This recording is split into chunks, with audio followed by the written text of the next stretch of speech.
Très souvent, on a tendance à croire que puisque telle personne ou telle autre personne ne manifeste pas encore Jésus par ses actes, Dieu ne l'aime pas. Non, c'est faux. J'ai lu un passage dans Matthieu. J'espère que ça vous fera du bien. Je vous le partage aussi.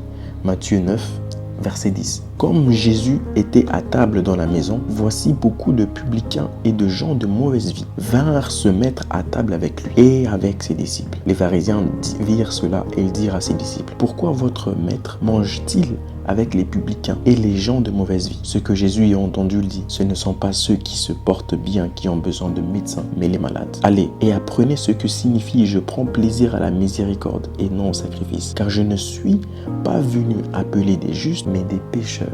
Ce soir, j'aimerais dire à une personne: Jésus n'est pas venu pour ceux qui sont parfaits. Jésus n'est pas venu pour ceux qui sont justes. Jésus n'est pas venu pour ceux qui ont tout.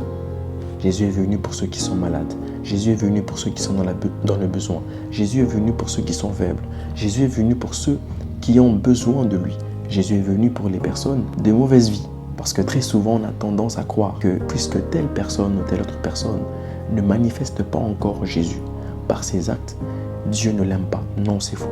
Ce n'est pas parce que toi, tu ne voles pas que Dieu n'aime pas ceux qui volent. Ce n'est pas parce que toi, tu n'es pas cupide que les autres qui sont cupides, Dieu ne les aime pas. Non, Dieu est venu. Jésus est venu pour les personnes qui sont malades, pour les personnes qui sont pécheurs, pour les personnes qui pêchent et qui sont imparfaits. C'est pour eux que Jésus est venu. Le médecin ne va pas à l'hôpital pour guérir ceux qui sont en bonne santé. Le médecin va à l'hôpital pour guérir les malades. Et la même chose, Jésus-Christ est venu non pas pour les justes. Jésus-Christ est venu non pas pour ceux qui sont parfaits, mais Jésus-Christ est venu pour ceux qui sont imparfaits, qui reconnaissent leurs faiblesses, qui reconnaissent qu'ils sont tombés, qui reconnaissent qu'ils sont des pécheurs, mais qui ont eu la grâce de Dieu. Donc j'aimerais dire à une personne: malgré ce qui se passe dans ta vie, malgré les péchés que tu as pu commettre, malgré toutes les fois où tu es tombé, relève-toi, parce que Jésus-Christ est venu pour les gens comme toi.